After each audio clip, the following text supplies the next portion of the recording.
商朝时期，纣王整日迷恋酒色，对妲己更是爱不释手，有事没事都得盘一盘。正盘得尽兴，一条狐狸尾巴正扫荡着他的胸口，他猛然惊醒，原来是一场梦。可当看到身上的狐狸皮时，吓得从床上跳下。妲己询问纣王为何如此，狐狸。妲己说这是比干送的狐狸皮袍。他问纣王这件皮袍得杀多少只狐狸，纣王不知，200只呢。都是我的子孙。纣王不明其意。当然了，大王是天子，天下所有会呼吸的都是大王的子孙。这把纣王逗笑了，就想和妲己拥抱，可妲己转过身去，流下一滴眼泪。他要挖了比干的心，为他的子孙报仇。一日，纣王正和妲己嬉戏，忽然妲己心痛如绞，在妲己小妹的助力下，纣王得知需要比干的7窍玲珑心作为药引才可医治。纣王立马宣召比干，希望他可以挖心来救妲己，这让比干觉得甚是荒谬，但纣王执迷不悟。比干，朕向你借心一片，你是借还是不借？这时，比干被妲己拉入幻境。你杀我的子孙，我就剜你的心。妲己，我和你没完！比干大骂纣王昏君，并告诉纣王比干亡，天下亡。比干，君有臣死，不死不忠，来人！最终，比干选择自我了结，他的心飞出宫殿，沉浸在黑色沼泽之中。千年过去，大唐年间，一女子貌美如花，心地善良。大妈，你没事吧？你哪里不舒服啊？你叫我大妈。这一幕恰被钟馗3兄弟看到，感慨人间自有真情在。王老三更是看直了眼，被刘老二嘲笑其贪恋美色。这时，沼泽之中妖气乍现，朝他们这里飞来。他们发现后追了上去，任其速度太快，只好选择分头追。刘老二追到一片黑色雾林，陷入阵法之中。他唤出肚兜小队，让其破解，但最终无果。这时妖魔出现，确认了钟馗3兄弟的身份，并警告他们不要干预他的事情。钟馗追到，降魔剑袭来，妖魔消失。3人不解这到底是何方妖魔，竟然能够逃脱降魔剑。我懂了，正所谓有形即无形，无形即有形。好，我们就暂且称他为心魔。他们来到白天看到的那户人家，美娘正收拾着落难老妇的脏衣服。美娘的相公黄秉承也回到家中，身为当地县令，为人极其善良。老人家，不必多礼。既然你来到我们家，说明我们有缘分。你既可以把这里当成自己的家，有什么需要，只管来跟我说。3人感慨这家人有德有志，其夫人更是人美心善，无比希望天下人都能如此。这时心魔再现，他们立刻追了上去，追到荒野外的一户人家，发现没人在家。钟馗嗅鼻一闻，发现草堆里有东西，打开一看，竟然是一具男尸，心脏被掏空，但是还有体温，应该没走远。这时他们发现心魔的踪迹，又立刻追了上去。钟馗3人在民间降妖除魔，这次却被心魔逃之夭夭。他们在发现一具无心男尸后，追踪到心魔的踪迹，可在心魔消失的地方竟然出现了一名女子，女子名叫林小黛，是天通庵的尼姑。3人怀疑男尸与她有关，并对她的身份产生怀疑。平尼是回天通庵，不信的话，可以随平尼一同前往。王老三相信了他。啊，好，那你走吧。阿弥陀佛。钟馗却感觉事有蹊跷。哎，你们刚才留意着尼姑没有？她表面上看似很害怕，可是我看到她的眼神其实一点都不怕我们。她的害怕是装出来的。心魔莫名其妙消失，却突然冒出个尼姑。钟馗怀疑心魔附在了林小黛的身上，对她开始了监视。另一面，男尸被发现，仵作发现男尸心脏被挖。奇怪的是，死前有过房事，但他并无妻室，而且其身上有一股腥骚味，怀疑是狐怪所为。太守嘱咐黄秉承钦差大人马上要到了，必须抓紧时间结案。碍于太守是他的叔叔，官阶更是比他高，黄秉承只好答应。此时林小黛离开天通庵，钟馗感应到追了上去。刘老二紧随钟馗的脚步，2人发现林小黛竟然进入了有天神把守的天楼，误以为林小黛也许是神仙。我在男身上闻到的味道，就是他身上的味道。什么味道？骚味。你怀疑他是狐仙？然而狐仙顶多是色魔，却不会挖人心脏。2人决定从男尸着手查明真相。林小黛此时在天楼里正在查阅天书，原来是心魔指使他在无字天书里查询妲己的下落。找到了妲己，你想怎么样？报仇雪恨。而此时他命令林小黛去找一个渣男，他要吃了那个人的心。林小黛想反抗，却根本不是心魔的对手。天亮后，又一男人被害，钟馗三人也赶了过来。黄秉承低头闻向男尸，又是那种狐骚味，骚味冲鼻啊！心脏也被掏空。手下汇报，在长安城也发现了相同的尸体，据说是石心魔所为。在黄秉承经过了解后，男人死前去过天通庵，找的人正是林小戴。他们速度赶向了天通庵，对林小戴的身体进行了取证，但并未找到什么证据，只能离开。钟馗觉得黄秉承办案太过于严谨，注重证据，而对于妖魔来说，这是行不通的。钟馗还怀疑林小戴可以看到他们的真身，也就是说，他能通三界，那就没有办法了。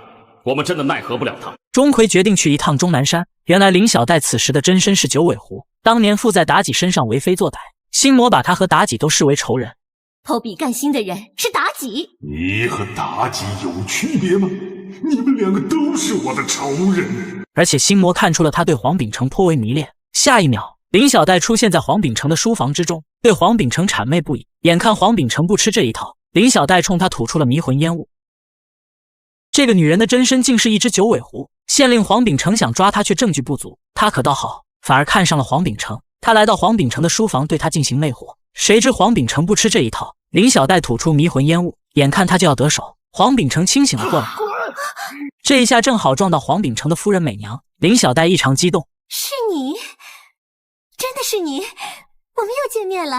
可美娘根本不认识他是谁。林小戴虚弱地躺在美娘的怀里，看了他一眼就离开了。黄秉承也慢慢恢复了正常。晚上，美娘看到院子上空竟然凝结出一片黑雾，心魔的出现把她吓了一跳，她以为这一切都是自己的幻想。另一面，心魔认为美娘就是妲己，虽然林小戴认为只是长得像而已。妲己烧成灰，我也能认出她。原来如果人没有邪念，心魔便无法作祟。林小戴同样如此，没有色心的男人他也没有办法。一念而已，人的善恶只是一念之间，隔着一张纸，只要一捅就破了。这时，钟馗的两位老弟来了，这没能逃过林小戴的神通，他决定戏耍两人。王老三都看直了眼，刘老二连忙阻止，并告诉他那可是祸害男人的药。你说1、2、3，我闭着眼睛进去，把他脑袋拧下来。匹夫就是匹夫，刚到门口就被林小戴勾了魂。两人决定闭着眼睛再来一次。林小戴向他们吐出妖气，把两人定在那里无法动弹。两人才知道根本不是他的对手，只能任尼姑们棍棒交加。同时，心魔找上了美娘，任美娘如何解释自己不是妲己。可心魔已经认准了他，这让美娘忽然惊醒，胸口剧痛，大夫也无法找到其原因。这时有案子需要黄秉承审理，原来是刘老二和王老三被送到了公堂，二人挨着板子还调侃着黄秉承，这让黄秉承非常不爽。他停下了刘老二的板子，询问为何夜闯天通庵。不知道大人有没有发现，这几天夜里的月亮有异象，明明是月圆时节，可月亮却残缺不圆。问到了黄秉承的心窝里，看出二人不是凡人。黄秉承询问林小戴是否是妖，两人并没有确定。趁着黄秉承自言自语，两人直接开溜，眼看就要找到林小戴，却被心魔的法令带回了自己的客栈。这回算给你们钟大哥一个面子，再有下一次，我直接送你们回阎罗殿。由于美娘和黄秉承的身上找不到恶念，无法下手，他们把注意打到了婆婆的身上。林小戴变成老太太挑唆婆媳的关系。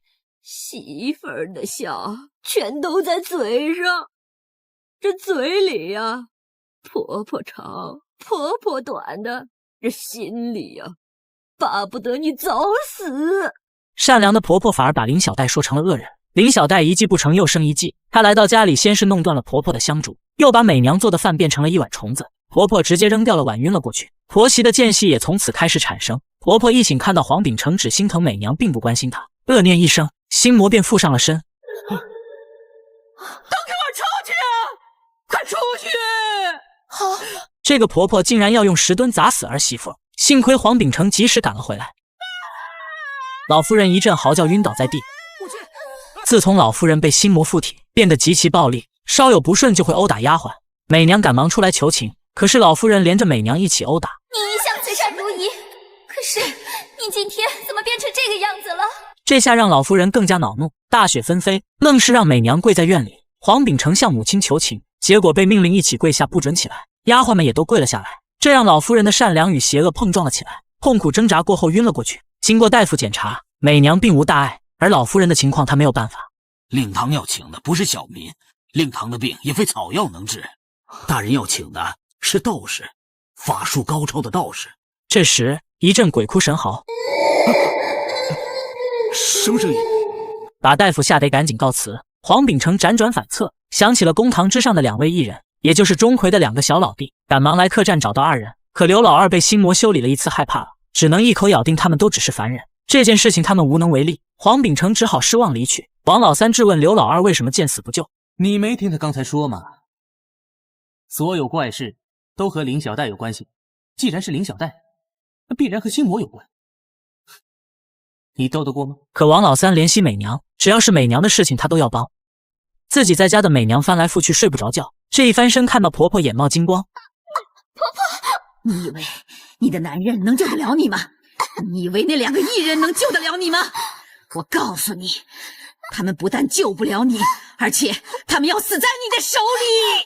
婆婆，他把美娘拉到院子里用扫帚殴打，丫鬟们听到后都跑出来求情。老夫人下手越来越狠，林小戴找到被老夫人打伤的丫鬟。你恨老夫人吧？来，我来帮你。恶念一出，马上被林小戴附了身。他举着石墩就要砸死美娘，关键时刻被王老三及时救下。老夫人又拿起石墩，被黄秉承拦下。从丫鬟身上出来的林小戴来到美娘卧室，他听到黄秉承正在和美娘说他的事情。美娘嘱咐一定要有证据才可以定他的罪，不可以诬陷了好人。我也是这么想的，可是为了这件事情，我被叔叔骂得狗血喷头，他还要我严刑逼供。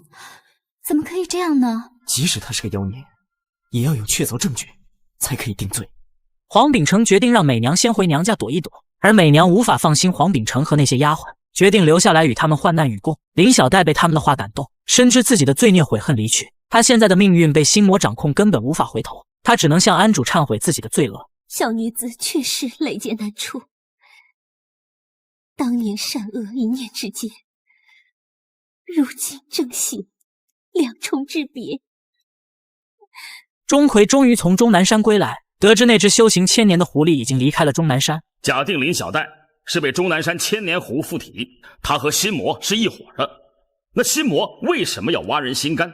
他究竟是何方妖孽？这个小城接连出现挖心命案，但一直未能找到真凶。钦差训斥太守及其县令，明明是办案不力，却说是妖孽所为。太守为了自己的前途，把所有责任全部推给侄子黄秉承。我3日内破不了案的话，卑职定将他革职。回去的路上，黄秉承想着叔叔的话，愁眉苦脸。这时，一个自称天下第一道的街溜子找到了他。街溜子对着黄秉承就是一顿海吹，因为急于破案，并让家里安宁，黄秉承相信了他。为了不惊动街坊邻里，他让街溜子换成衙役的服装。2人刚进庭院，街溜子就看到了美娘。等他进屋左右观望后，说：“你家里真的有妖。”妖孽是谁？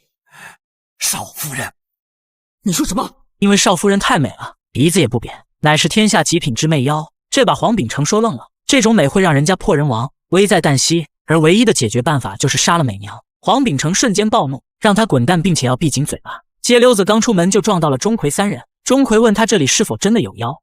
家有美妻，自然是灾祸不断呐。这他喵的是什么逻辑？这时，一个丫鬟慌张跑出来，经过询问得知老夫人呼吸困难，刘老二赶忙推荐了钟馗。这位是长安城最有名的钟大夫。钟馗通过号脉输出法力，可老夫人呼吸越来越急促，钟馗只好加大法力输出。忽然，老夫人吐出一口浊气，面色恢复了正常。黄秉承以1000两黄金以表谢意，却被钟馗谢绝。钟馗通过诊断，老夫人并没有病。他让黄秉承将老夫人的病情详细告知。原来在林小戴突然造访后，美娘做的饭竟然变成了虫子，让老夫人惊吓成疾。等她再次醒来后就性情大变，总是针对美娘。钟馗离开皇府，确认了有妖孽作怪，只是不明白为什么会纠缠上皇府。心魔明知我们在苏城，还如此肆无忌惮，他会在乎一个县太爷吗？王老三带他们找到丫鬟用来砸美娘的石墩，这个石墩一个凡间女子根本无法搬动，确认也是妖孽所为。妖孽作怪于皇母，皇母骄恶于苏美娘，这件事情可以画上等号了。可他们不明白和那2具男尸又有什么关系。另一面，林小戴从终南山回来，被心魔找到。你昨晚上哪儿去了？回终南山了。怎么又回来了？你不是说我逃不出你的魔掌吗？算你知趣。他很后悔当年附身妲己为非作歹，导致害了妲己，害了比干，也害了他自己。既然无法摆脱这厄运，他决定和心魔决一生死。可是他根本不是心魔的对手，由于他还有利用价值，心魔并没有杀他。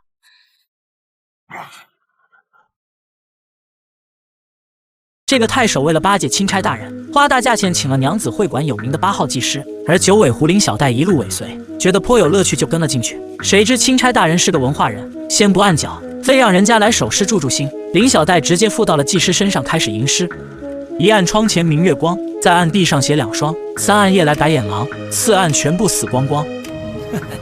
好诗，好诗啊！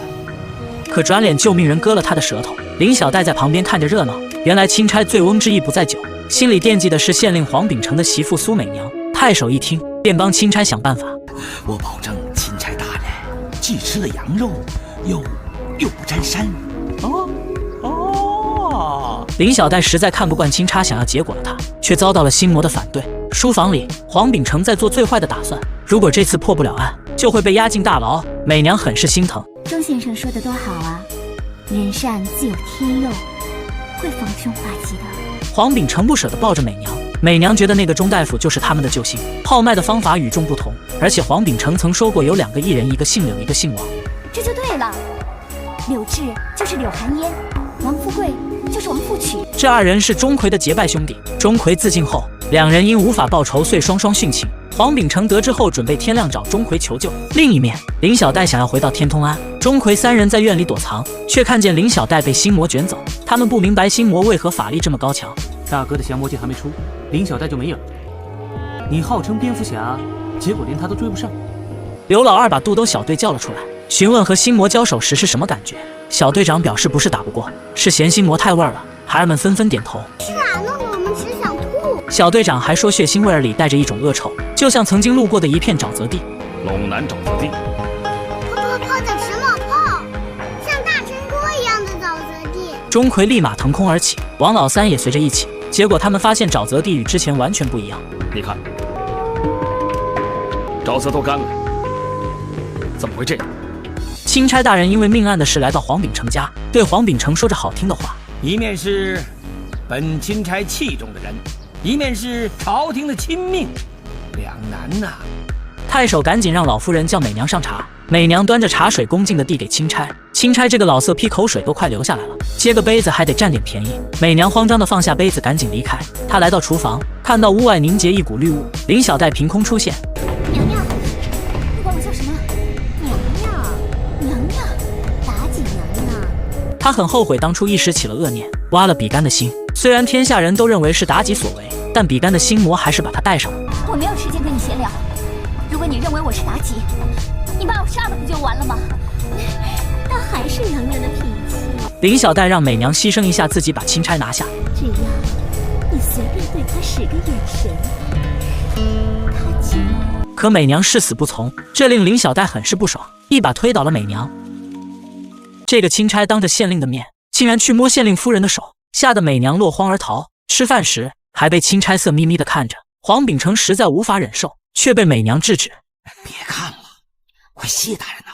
谢大人恩。这时林小戴飞了进来，趁着美娘弯腰倒茶，直接就把美娘推到钦差怀里，这可把钦差乐坏了。美娘十分慌乱，起身就跑了出去。钦差怀里失去了美人，暴怒离开。太守赶紧让老夫人去追钦差，愣住的老夫人突然被心魔附体，找到美娘就是一顿臭骂，并让黄秉承打她。你娶的这叫老婆吗？你的手就只会握笔吗？黄秉承想要解释，却被老夫人打了一巴掌。见黄秉承还是无动于衷，抓着他的手就给了美娘一巴掌。黄秉承一生气，直接夺门而出。可老夫人没完没了，2巴掌下去，美娘直接晕了过去。眼看还要用花盆砸美娘，却被太守拦下。老夫人讽刺太守也对美娘有意思，纯属臭不要脸。太守反而说是美娘不要脸，得罪钦差要满门抄斩。抄斩？好啊，抄斩抄斩，全都死光了才好呢。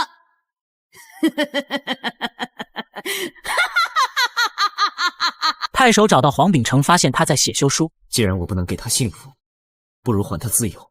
太守急忙夸黄秉承聪明，简直不能太明智了。黄秉承怕太守误会，想解释却被太守阻止。可太守前脚刚走，后脚就派人来抓美娘。黄秉承不明白太守为什么这样，原来太守以为黄秉承休妻是为了送给钦差。黄秉承气恼地让太守滚蛋。美娘认为都是因为自己这个家才会这样子，因为比干的心魔总是来找他讨债。虽然他极力解释自己不是妲己，但心魔就认准了他。再加上林小戴也叫他妲己娘娘，只能无奈相信了这个事实。他他想要了结自己，结束这一切。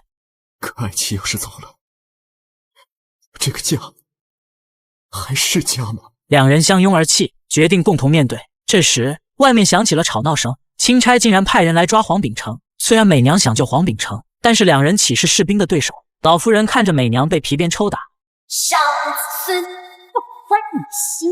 妲己，我和你没完！他的心里简直不能太爽了。王老三趁两位哥哥打坐，偷偷溜了出去，看到黄秉承竟然被抓，就想出手相救，却被钟馗拦住。人间的是非曲直，我们无权过问。就算再想帮他，也是爱莫能助。这时，他们看到林小戴朝着黄秉承的方向飞去。等黄秉承关进大牢，发现林小戴早在里面等他了。林小戴本就是九尾狐附体，还是没有忘记要得到黄秉承。尽管黄秉承一再拒绝，但他还是投怀送抱。妖妇，滚开！我有这么妖吗？你们男人不是说女人不坏，男人不爱吗？这个女人被九尾狐附体，一直想要拿下县令黄秉承。她说着女人不坏，男人不爱，就开始投怀送抱。结果黄秉承狂暴了。你在羞辱本官，本官就不客气了。没有办法，林小戴只好另寻渣男。刚来到酒店，见一小哥哥身强体壮，立马假装受伤向小哥求助。小哥心善，赶紧上前关心问候。我的脚扭到了，脚扭了，帮我揉揉。小哥瞅了瞅，还真好看。可林小戴突然就要杀他，结果小哥变成王老三，将林小戴击倒在地。妖孽！不愧是千年狐精，经过几个回合，和王老三打得不相上下。他猛地甩出大尾巴，想趁机逃跑，结果钟馗出现，一脚将林小戴击退。林小戴想要隐瞒自己九尾狐的身份，却被钟馗揭穿。你以为能够瞒得过本大臣的法眼吗？九尾狐！当年姜子牙放了他，让他闭门思过，希望可以修成正果。但千年之后，他竟然再次出来祸害人间。林小戴眼看无法隐瞒下去，只好坦白了一切。当年比干被妲己逼迫剜心，千年后心已成魔，先是俘虏了九尾狐，下一个就是长相酷似妲己的苏美娘。因为心魔属无形之妖，没有办法直接斩杀，必须等他附身于邪恶之念的人时一同斩杀。但是有邪念的人罪不至死，所以解铃还须系铃人。我们一定要把比干找出来，让他自己来解决。这时，位列仙班的比干降临。比干不明钟馗为何要召唤他。比干大人，小神遇到的事和比干大人有关，所以还请大人明察之后，我们再做记忆。经过了解，比干才明白是自己的心魔为非作歹，当即让钟馗带着他去找那妖孽。等找到被心魔附身的老夫人时，比干想要收回遗失千年的心。遗失千年？怎么现在想起来了？老夫名列仙班，自有许多事务要处理，所以无暇来。是无暇来还是无心来啊？比干说当年要剜心的是九尾狐，并不是妲己。而老夫人说，如果妲己没有邪恶之心，九尾狐又如何得逞？比干眼见说不通，就要消灭了他，却被钟馗拦住。你回你的天庭，做你的神仙，我跟你是神魔两重天。这次比干只能无功而返。此时黄秉承正在被钦差审讯，他被扣上了玩忽职守的罪名，而且钦差已经把林小戴屈打成招，承认了所有罪行。你认识我吗？这摆明就不是九尾狐附身的林小戴。黄秉承替林小戴申冤，却被钦差责罚50大板，并宣布要烧死妖姑林小戴。这时无人鸣鼓，却自己响了起来。何人进果？钟云飞。钦差看到钟馗的真身，吓坏了，赶紧让出位置给钟馗审案。大人，你说你办案如神，明镜高悬，那两起命案是他所为，你能肯定？是小的用刑逼供的。哦，也就是说是屈打成招了。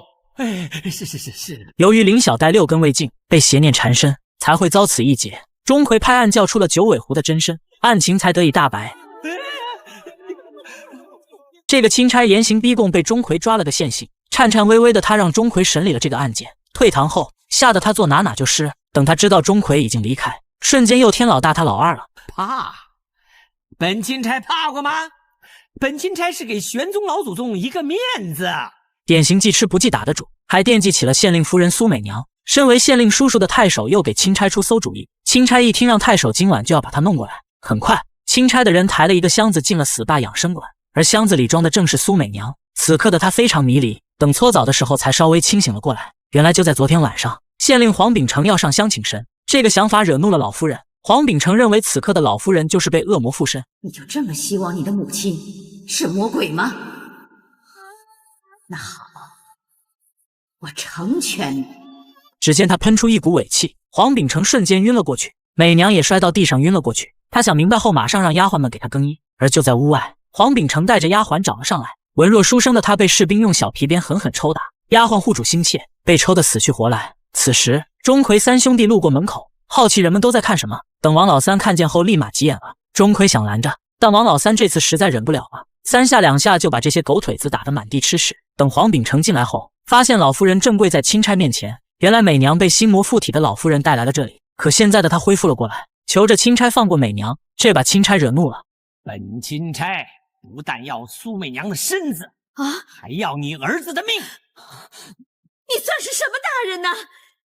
你简直就是畜生！钦差站起来就要用火把捶他。钦差，够钦差！哎呦！钦差一看两人都来了，就要把两人都处死。这时美娘也来了，在钦差揽她入怀时，美娘用小刀插了钦差一下。黄秉承动了杀意，瞬间被心魔附身，他直接掏了钦差的心，开着马车带着家人就逃了出去。钟馗在得知钦差被掏心时，看到比干也来了，比干质问他为什么不出手，导致现在又死了一个，这让他的处境非常难堪。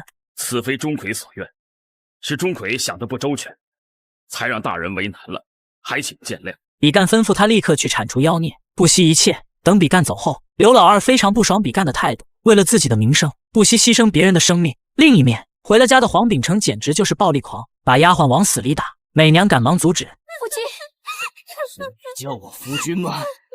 是的，夫君。配叫我夫君吗？你难道不是我夫君吗？你躺在钦差大人的怀里，配叫我夫君？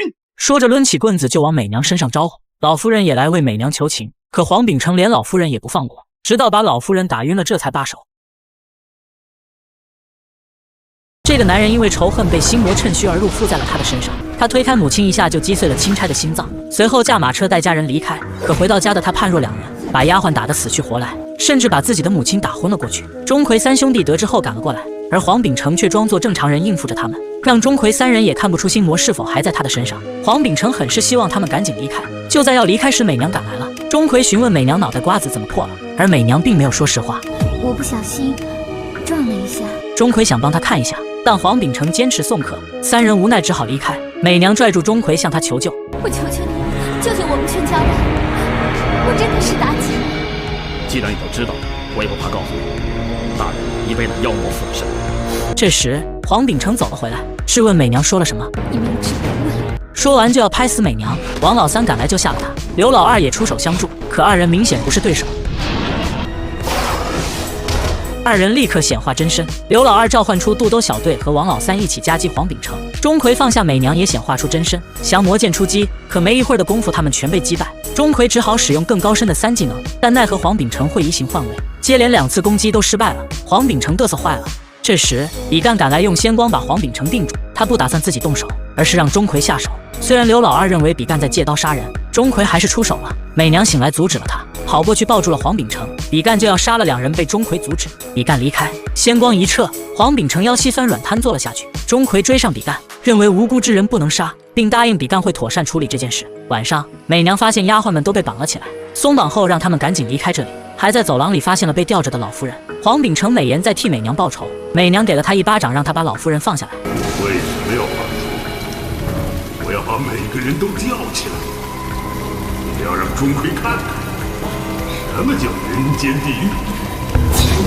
钟馗3人降临，把老夫人救了下来。这时美娘决定与心魔来个了断，只求他能放过黄秉承和老夫人。说着就剪断了发丝，他张开双臂，心魔立马转移到美娘的身上并且消失。美娘，美娘，美娘！一晃数月过去，黄秉承走在长安菜市场，看到几个小孩在欺负一个叫花子，结果一看竟然是自己的母亲。原来自从美娘消失后，黄秉承给老夫人留下书信就离开了。老夫人担心他，便追了上来。他告诉黄秉承这里有个8号会馆，新来了一位头牌，名叫在世妲己。黄秉承听后急冲冲找去，却被看场子的打了出来。这时一辆马车回来，一名女子从车上下来，黄秉承喊着美娘的名字，这名女子倍感心痛，但还是笑着看了黄秉承一眼便离开了。这个女人只因长相酷似妲己，被比干的心魔报复，最终被心魔附体并消失。几个月后，美娘出现在有名的8号公馆，而她的名字早已改成在世妲己。美娘的相公黄秉承想见她一面，却囊中羞涩，和老夫人商量不行就卖掉家中豪宅。这一切被苏老三听后十分感动。钟馗他们发现心魔好像特意去接近一个男人，而这个男人正是纣王的18代后裔。原来心魔倒是挺有心计的呀。冤有头债有主啊。钟馗想要把心魔和美娘一起消灭，却遭到了王老三的反对。钟馗看出王老三对美娘情有独钟，只好无奈答应。另一面，老夫人为了接近美娘，来到8号公馆应聘服务员，其本身气质就很好，被老板痛快录取。黄秉承也来到酒店应聘，管吃管住就可以。晚上下着瓢泼大雨，王老三虔诚地跪在外面祈求观世音显灵。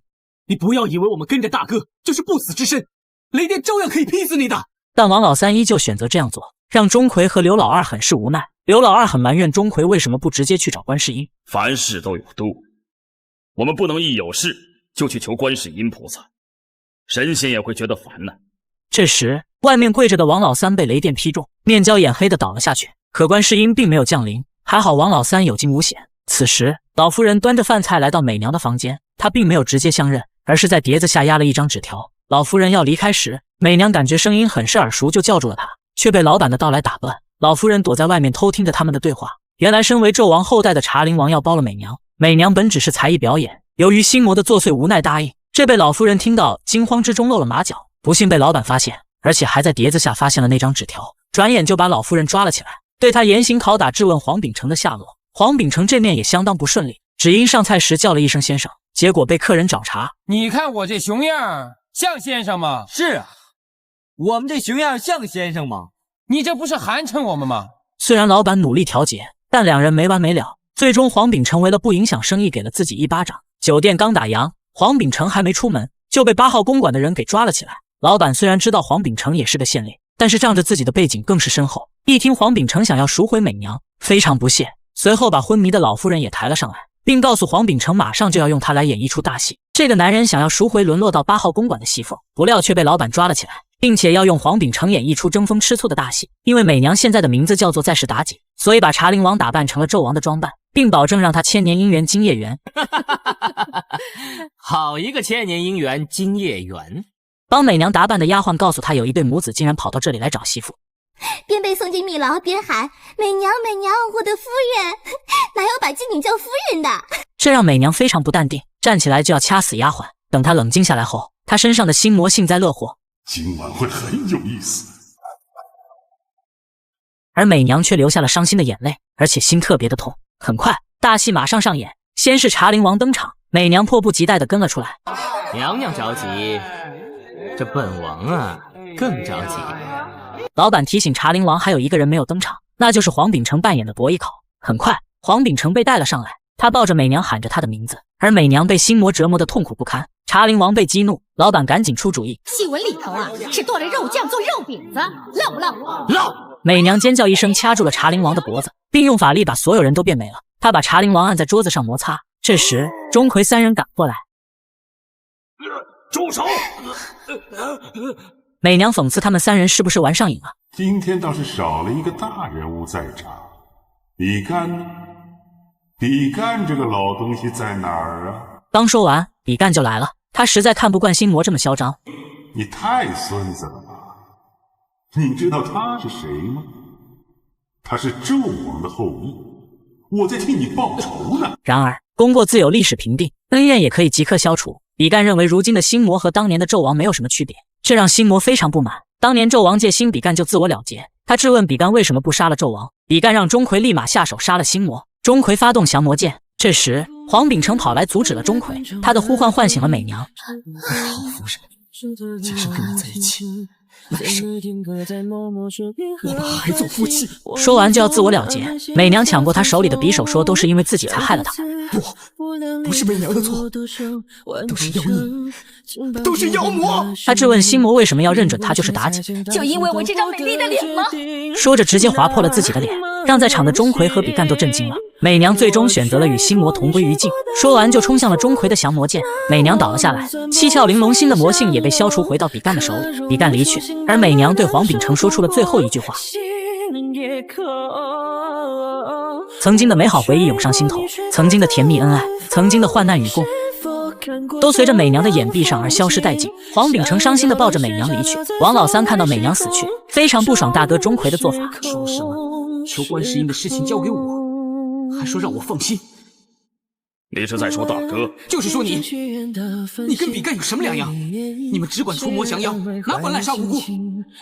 我真的是睁眼瞎了。钟馗表示自己做事说一不二，并让王老三往下看去。崎岖的山路上，黄秉承驾着马车，马车里苏美娘好端端的和老夫人坐在一起。王老三才得知是自己挨雷劈感动了观世音才复活了他，而比干也有所恩赐，那就是恢复美娘的容貌。这把王老三高兴坏了，他洒下神水，只见美娘脸上的伤疤逐渐消失，这让美娘一家人喜极而泣。人善自有天佑，遇难必会逢凶化吉，只是这种飞来横祸又有多少人能经得住考验？好了，美丽之最到这就结束了，让我们期待下一个故事。喜欢的话请关注我，我们下期再见。这两个女子摇起大旗，忽然天地变色，海水波涛汹涌袭来，瞬间淹没了村庄，更是淹没了金山寺。一只只巨大的蜈蚣也被卷进了水流中。法海举起铁钵朝着两人蹬着腿奔来，却被二人合力击了回去。原来法海为了阻止白娘子和许仙在一起，便把许仙关了起来。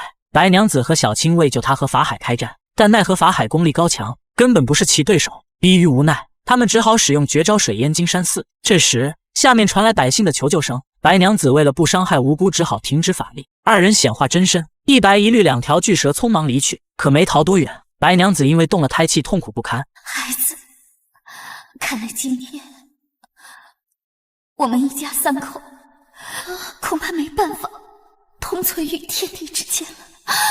小青好奇姐姐为什么会流眼泪，因为蛇本是冷血动物，根本就不会有眼泪和情感。她问姐姐流泪到底是什么感觉。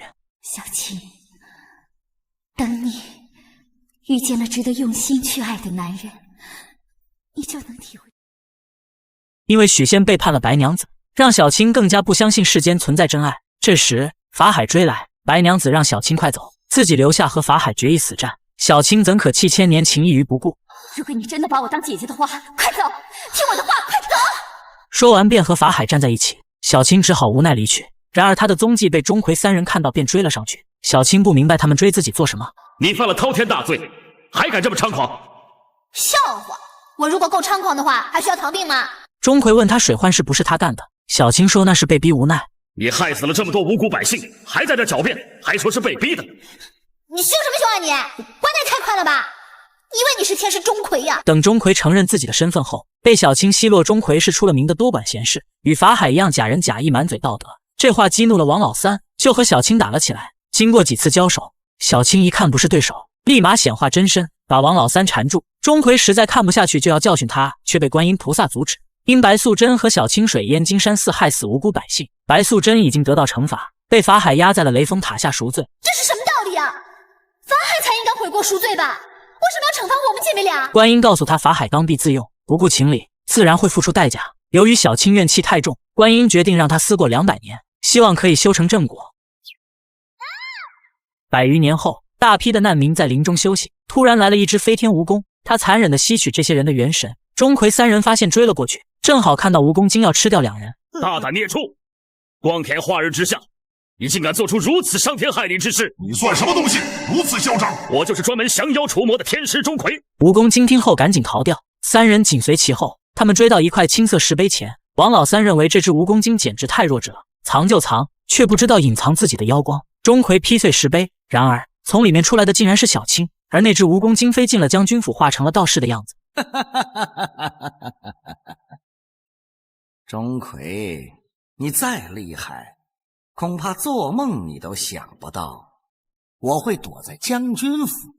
这只蜈蚣精在疯狂吸食人的元神，被路过的钟馗三人撞倒。蜈蚣精在得知是钟馗后，迅速逃离，跑回将军府，幻化成一个道士。钟馗三人追到一块石碑前，以为蜈蚣精躲在里面，便击碎了石碑，谁知里面竟然是100年前被镇压的青蛇。钟馗对于这次失误不知如何处理，小青还以为他们是良心发现。经过考虑，钟馗还是顺了观音的意思，放了小青，让他好好去修炼。小青直接去了金山寺找白娘子，可他并没有找到，以为白娘子已经香消玉殒。他来到大殿质问和尚法海在哪，和尚告诉他法海早已圆寂。小青无法相信法力高强的法海会死。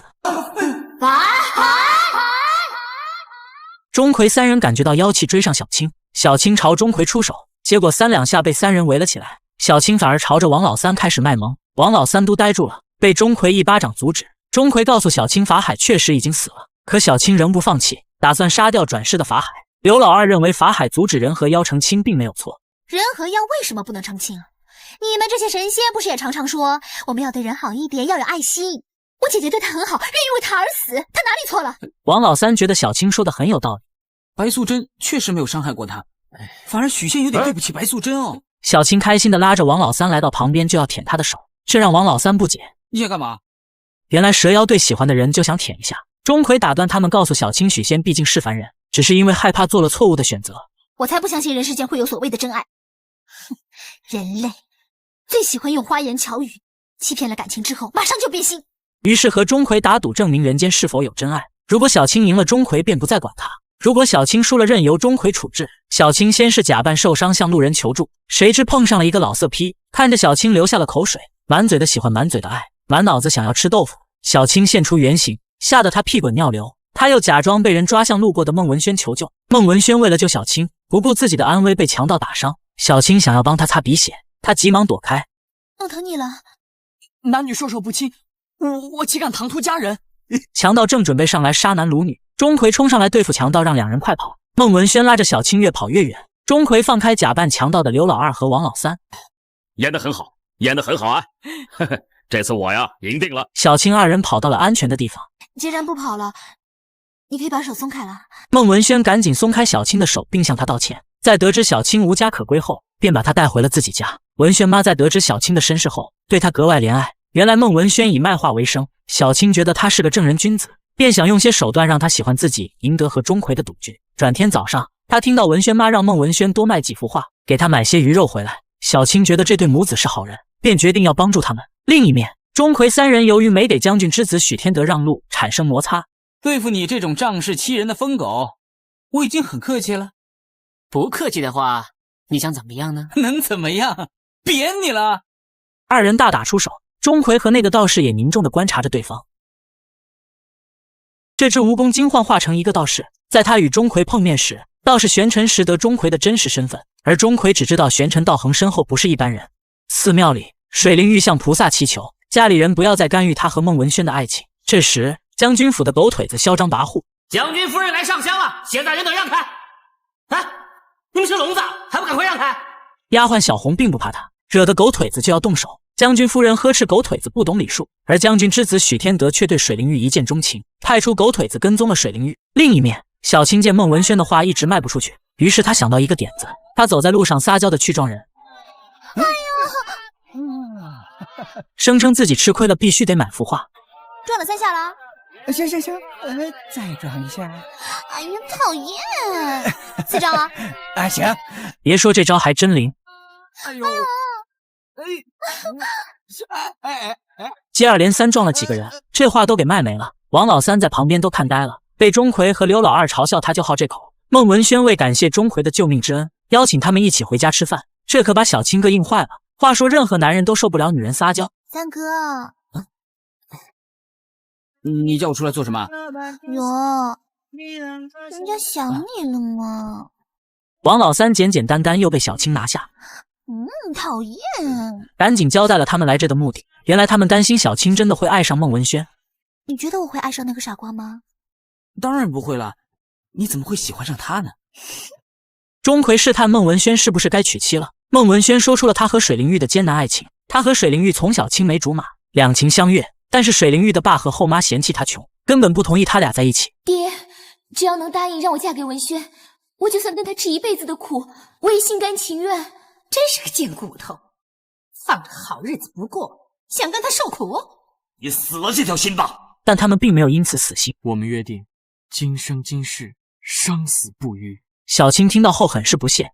三哥，你觉得我美吗？美啊！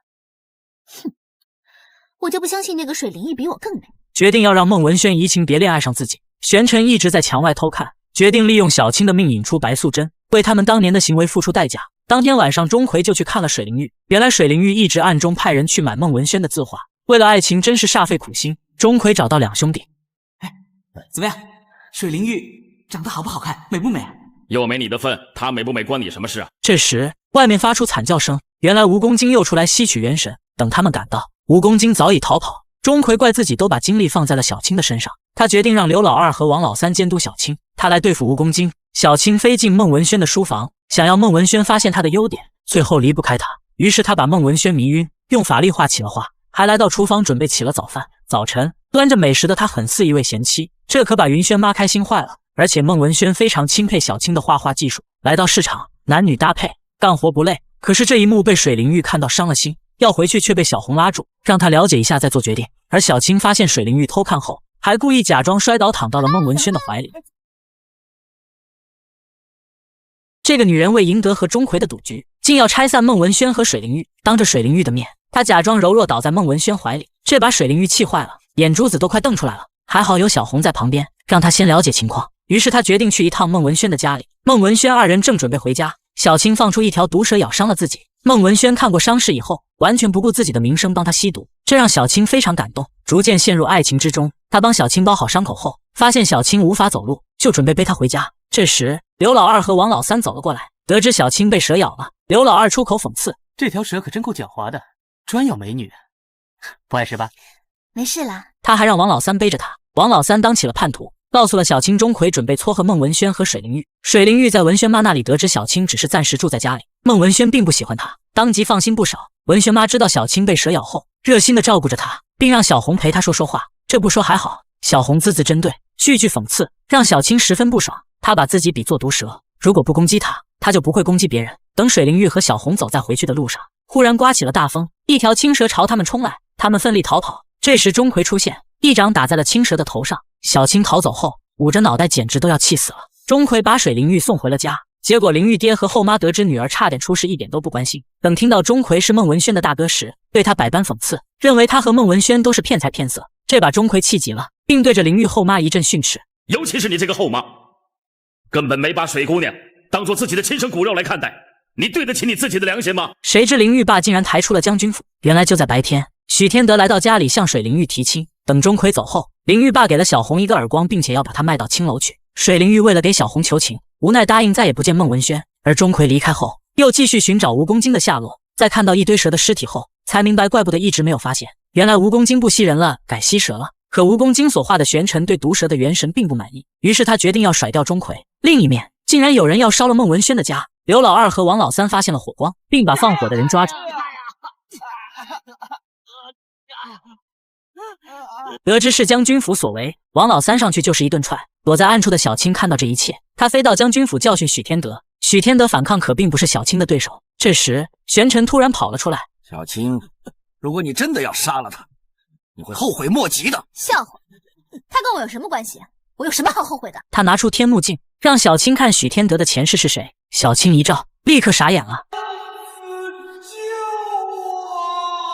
他的前世竟然是许仙，这个蛇妖被观音镇压了上百年。这次他要为喜欢的孟文轩报仇，可他发现许天德竟然是许仙转世，他有些怀疑这天目镜是真是假。这天目镜是天下不可多得的神物，绝对不会出错的。因为和白素贞是千年姐妹，他无法下手。玄尘告诉他，白素贞在雷峰塔下关了16年，由于许氏灵孝心感动上天，母子二人早已位列仙班。许天德想和小青再续前缘，但小青无法忘记许仙是如何对待白素贞的。他警告许天德不许再伤害孟文轩。然而小青不知道的是，自己已经落入玄尘的陷阱。既然白娘子成仙后不来找他，小青劝自己放下仇恨，追求自己想要的生活。这又被玄尘抓住了机会，他要帮小青赢得和钟馗的赌约。可小青已经把输赢看淡。玄尘问他难道不喜欢孟文轩吗？这让小青犹豫了，因为小青失去了踪迹。钟馗对王老三一顿训斥，并让他看住小青。等王老三走后，刘老二质疑钟馗的决定，明明知道王老三对小青有意思，为什么还要让他去盯着？他心里想什么，我怎么会不知道？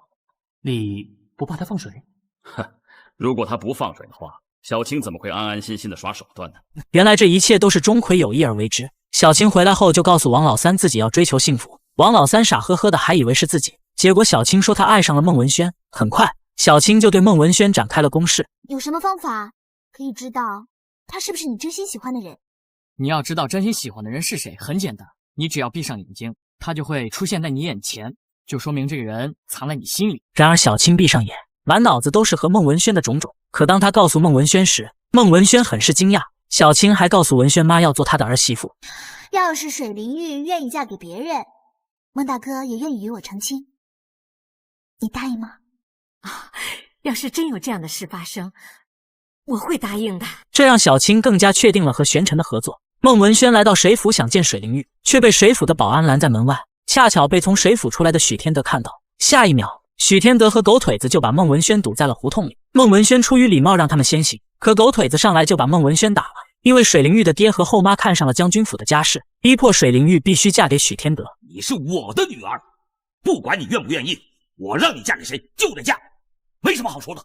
这让水灵玉彻底绝望了。到了晚上，孟文轩还是没有回家，让文轩妈非常担心。同样担心的还有小青。此时的孟文轩正被许天德关在大牢里，因许天德要得到水灵玉，对他进行严刑拷打。钟馗他们来到水府找孟文轩，结果竟看到水灵玉正在自寻短见。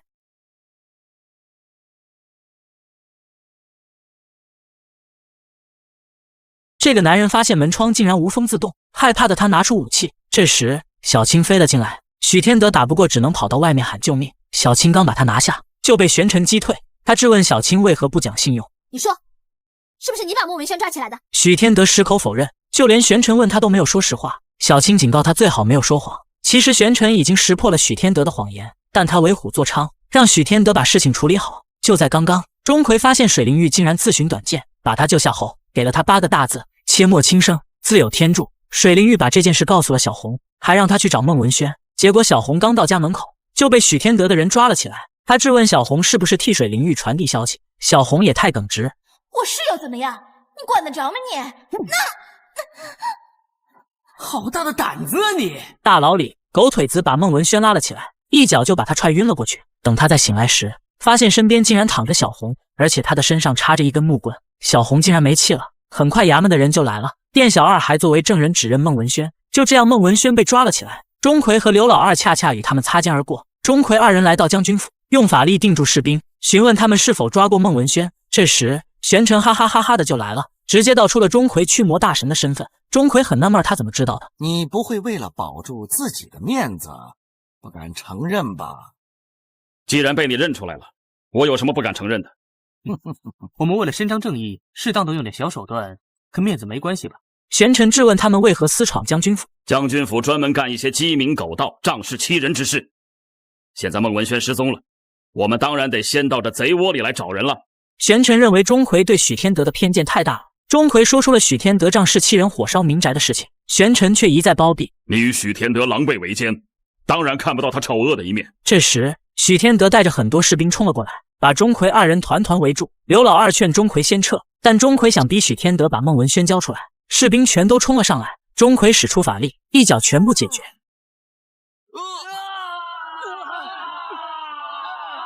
许天德不服啊，也冲了上来。钟馗直接伸出手掌，把木棍震碎，又一掌把许天德打飞。忽然雷电交加，直接劈向了钟馗，把钟馗都劈糊了，可把玄尘笑坏了。钟馗觉得好丢面子，赶紧和刘老二离开。原来钟馗是不可以伤害凡人的，不然就会遭到天谴。这也让玄尘抓住了钟馗的把柄。我们可就放心多了。钟馗乃捉鬼天师，竟然因为教训了一下凡人，被天神用雷电击中，瞬间成了烧家巧。这让玄真抓住了他的把柄。衙门里，被陷害的孟文轩正在被审问。水灵玉的爹作为小红的主子，诬陷孟文轩贪财好色，说他就是害死小红的凶手。孟文轩说他就是含血喷人。县令一看孟文轩嘴硬不认罪，就命令属下来个屈打成招。这时，一条青蛇从屋顶爬了下来，堂内顿时乱成一团。县令看到衙役被青蛇卷了起来，吓得趴到桌子下。他准备逃跑，却被青蛇卷了起来，甩到墙上晕了过去。王老三跑来要拉走孟文轩，谁知他为了声誉竟然不愿意离开，这把小青气的不行，但他还是选择去找孟文轩。同时，水灵玉找来了许天德，他给许天德跪下求他2件事，只要办成就会答应和他成亲。第一是救出孟文轩，第二找出杀害小红的凶手。许天德为了得到水灵玉全都答应了，然而水灵玉不知道的是这些事都是许天德所为。许天德告诉狗腿子，虽然答应救出孟文轩，但并没说是生是死，而对于小红被害的事，本就是他派人所为，就更好办了。这让隐身的钟馗三兄弟听到后很是气愤。另一面，衙役讽刺孟文轩连蛇妖都搭上了，小青在旁边反而觉得骂得好。他看到衙役用皮鞭往孟文轩身上招呼，不忍心的捂住了眼睛。他想让孟文轩被打醒，才会愿意跟他走。他看着伤痕累累的孟文轩很是心疼，他不明白为什么孟文轩要如此固执。同时，许天德的狗腿子准备去害孟文轩，这时眼前出现了一阵烟，走着走着竟看到了钟馗和黑白无常，吓得他扭头就跑。眼看跑不掉，赶紧下跪求饶，经过钟馗询问，确认了是许天德派他杀的小红。你现在跟我去个地方，我就饶了你这条狗命。大仙，带我去哪儿？跟我们走吧。他们来到衙门，喊醒了县令，结果被钟馗一下就晕了过去。被水浇醒后，吓得他说话都结巴了。钟馗骂他是糊涂官。我一点都不糊涂，我知道你就是天师钟馗。算你识货。你是不是来帮我捉蛇妖的？钟馗呸了他一脸开塞露，让他处理好孟文轩的案子，蛇妖就不会来了。县令效率也是快，转眼就跑到大牢里承认错误，客气的放了孟文轩，还说凶手是许天德的狗腿子。可将军府势力大得很，狗腿子在大牢里依旧吃酒喝肉，可让他没想到的是，酒里竟然被下了毒。原来许天德怕他供出自己，收买衙役把他解决了。许天德马上找到水灵玉邀功，水灵玉得知后很是欣喜。可当许天德提到娶她的时候，他的眼里透露着无奈和伤心。晚上，许天德在准备聘礼，小青闯进来就要虐他，却被一掌击开。原来许天德是玄尘假扮的。我早料到你会来报复了。这个女人因为要救自己的爱人，逼于无奈要嫁给将军之子许天德。钟馗赶来告诉他，不管是陷害孟文轩还是杀害小红，其主谋全都是许天德。水灵玉知道真相后非常气愤，在许天德来迎娶时当场拒绝了他。请你把这些聘礼收回去，我不能嫁给你。许天德可不是个善茬，用水灵玉家人的小命来逼迫他就范，这让水灵玉犹豫了。灵玉爹给了他一耳光，把全部的错都怪在他的头上。灵玉的后妈本来对他尖酸刻薄，这时却低三下四的去求水灵玉。你呀，想拉着我一块儿去陪葬，我也不怪你，但是你不能让全家人一块儿去死啊！真是家门不幸啊！灵玉没有选择，只想了结了自己。可夫妻二人贪生怕死，水灵玉如果死了，那他们就小命不保。为求活命，他们给水灵玉跪了下来。这下让水灵玉更加为难了。钟馗训斥许天德太过于狠毒，可奈何许天德知道钟馗不能伤害凡人的事实。如果你真的不怕触犯天条的话，你可以杀了我呀！这可抓住了钟馗的小辫子，只能看着许天德嚣张的离开。钟馗找到孟文轩，想要带他和水灵玉远走他乡，却遭到了小青的反对。小青问孟文轩到底是选择水灵玉还是选择他，然而孟文轩对小青只有兄妹之情，并没有爱情。小青跑到外面释放心中的怒火，钟馗跑来劝他，但小青依旧执迷不悟。刘老二找到水灵玉，答应保住他家人的命，带走了他。王老三则找到许天德，用法术戏耍他。许天德叫嚣，被王老三掌嘴不断。他威胁许天德不能动水灵玉的家人，否则就灭了他全家。你就不怕触犯天条吗？然而天条只针对钟馗，对他们两兄弟并没有约束。我说的够清楚了，接下来你自己看着办吧。水灵玉来到了孟文轩的身边，这让孟文轩万分感谢钟馗。正当他们准备离开时，突然小青冲了过来，武器直冲水灵玉面门。王老三赶紧阻止他，钟馗也劝他不要执迷不悟。这时许天德带着部队赶了过来，小青又想动手，被孟文轩挡住。外面许天德命令朝屋子里放箭，小青为保护文轩妈自己被箭射中。钟馗让两兄弟带他们先走，他带着肚兜小队抵抗。肚兜小队朝对面冲去，结果被玄尘一击击溃。玄尘又用法术把所有的弓箭朝钟馗袭来。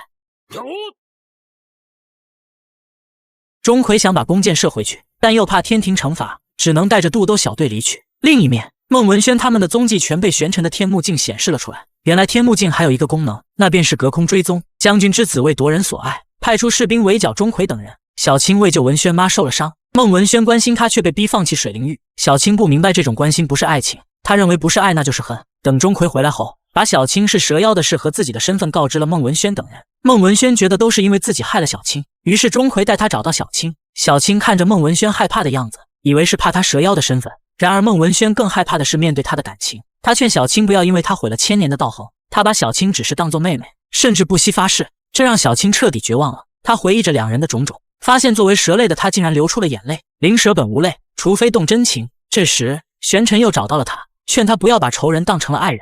小青不明白他的意思，玄尘拿出天目镜给他看，镜子里法海的转世竟然是孟文轩。另一面，钟馗发现一件奇怪的事情，他如果伤害凡人的话会遭到雷劈，然而这次他打了玄尘一掌却没有遭到雷劈。他们断定了玄尘不是妖就是神。同时玄尘从天目镜里得知了钟馗他们的位置，立刻调动兵马找到了他们，将他们团团围住。小青也杀了过来，虽然被王老三挡住，但他的身上充满了戾气。他说他要杀的人就是法海的转世孟文轩，这一切都是从玄尘的天目镜里得知。钟馗很纳闷，天目镜是天上的宝物，怎么可能在玄尘的手上？玄尘口口声声说许天德的前世是许仙，他不能忍受法海对许仙的一再伤害，才出手相助，还骂着钟馗黑白不分是非不变。而钟馗认为先不说天目镜的真假，法海和许仙的恩怨早在上一世就烟消云散，而这一世两人又有什么关系？玄尘美颜替天行道，就要对钟馗出手，钟馗使出法术，原地消失。到了晚上，玄尘又故技重施，找到了钟馗他们的位置，到了附近直接万箭齐发。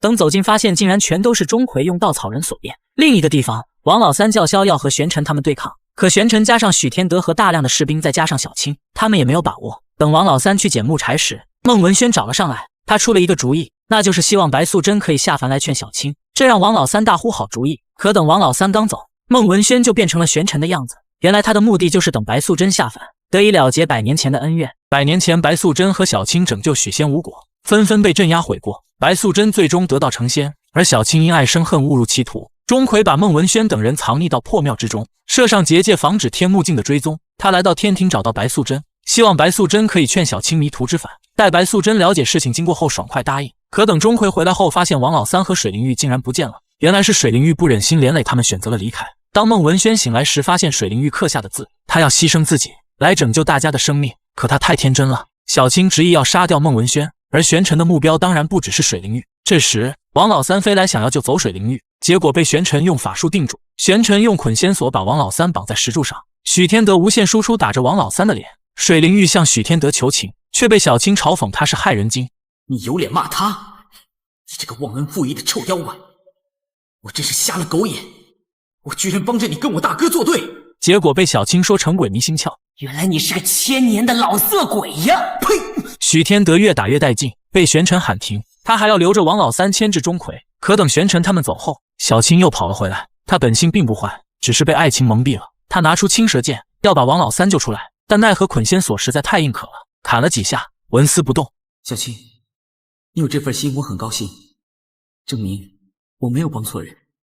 我不在乎别人怎么看我，我只希望让你知道，我不是个忘恩负义的小人。王老三劝他回头，可小青坦言已经太晚了。小青回到将军府，看到娇艳的玫瑰被他扔在地上，使劲的蹂躏。这时白素贞来了，姐妹重聚让小青开心的舔着白素贞的手。可当白素贞问她和孟文轩是否真心相爱的时候，小青立刻变了脸。她劝小青放弃仇恨，不要苦苦纠缠，而此时的小青根本听不进去这些话。尽管白素贞苦口婆心，可小青还是执意要杀了孟文轩。白素贞找到水灵玉，把她救了出去。可水灵玉突然对白素贞出手，原来水灵玉是玄尘所变，他要杀了白素贞报仇。100年前，白素贞和小清水淹金山寺，害死了他几百个徒子徒孙。只有杀了你，才能解我心头之恨。他显现真身，却被白素贞一招击退，但也让白素贞一惊，他的心神竟出现了一丝动荡。受伤的玄尘急需疗伤，正好来了一个农夫，先助我也！铁定是羊入蜈蚣口了。白素贞找到钟馗，将玄尘是蜈蚣精和他的阴谋告诉了钟馗。钟馗保证会解决问题，因为王老三是玄尘牵制钟馗的人质，所以钟馗现在更担心小青。孟文轩提出让小青杀了他，才可以了结这100年的恩怨，而钟馗竟然觉得这个办法很好，让小青杀了你也好啊。爱一个人却得不到，小青选择了毁掉对方。他一剑插入了孟文轩的胸口，然而自己却愣住了。孟文轩希望他的死可以让小青忘记心中的仇恨，又把剑往里插了1寸。小青惊恐地拔出了剑，他竟然真的杀了自己心爱的人。钟馗抱起孟文轩离开，而小青瘫坐在地上，感觉不到一丝快乐。小青失魂落魄地回到将军府。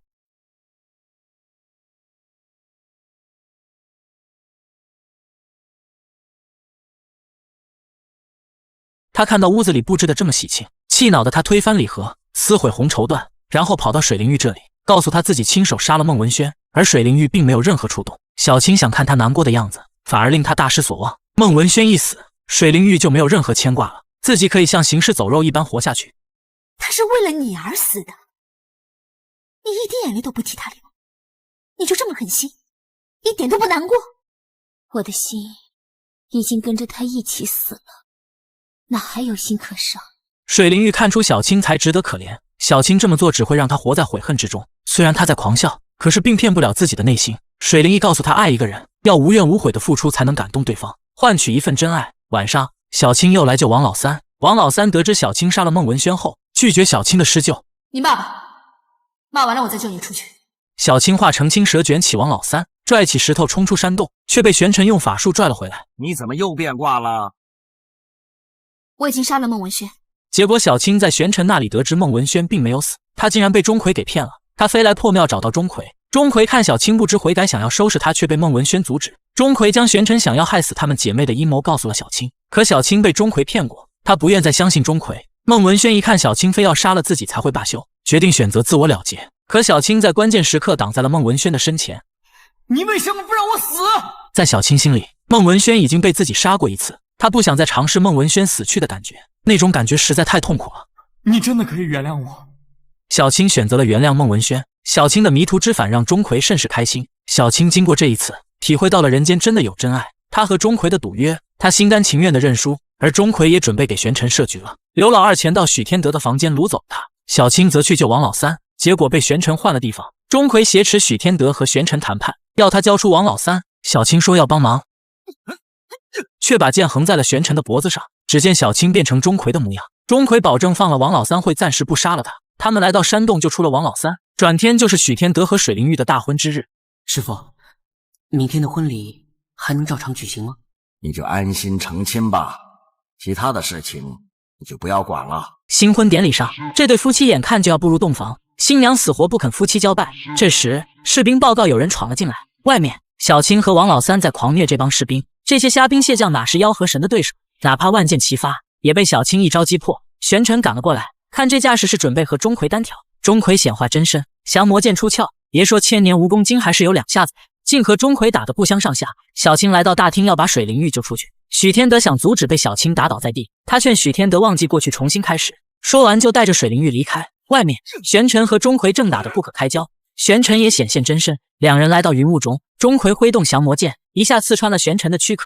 钟馗钻进他的身体，对着肠子下水一顿乱刺，再从玄尘的腹部冲了出来。玄尘已身受重伤，胜负已分，但玄尘就是不认怂。这时许天德跑了过来，玄尘直接吸干了他的元神，他把许天德的尸体扔向钟馗，变成蜈蚣向远方飞去。钟馗三人也追了上去。另一面，小青带着水灵玉找到孟文轩。这时玄尘来了，他杀不了白素贞，那就拿小青开刀。孟文轩想保护小青，被他推开，随即小青就被玄尘叼了起来。钟馗三人也赶到，钟馗吐出降魔剑，施展万剑朝宗。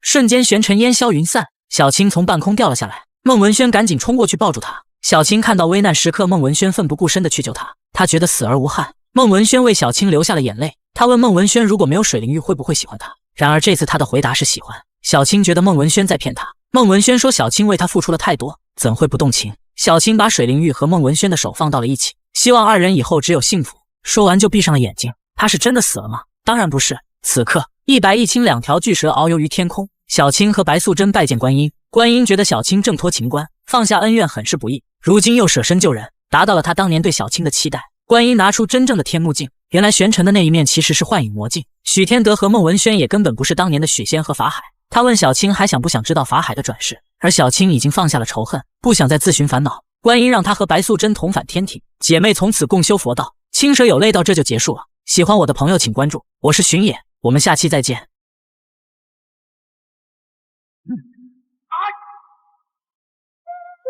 小妾，我的老婆，你小妾。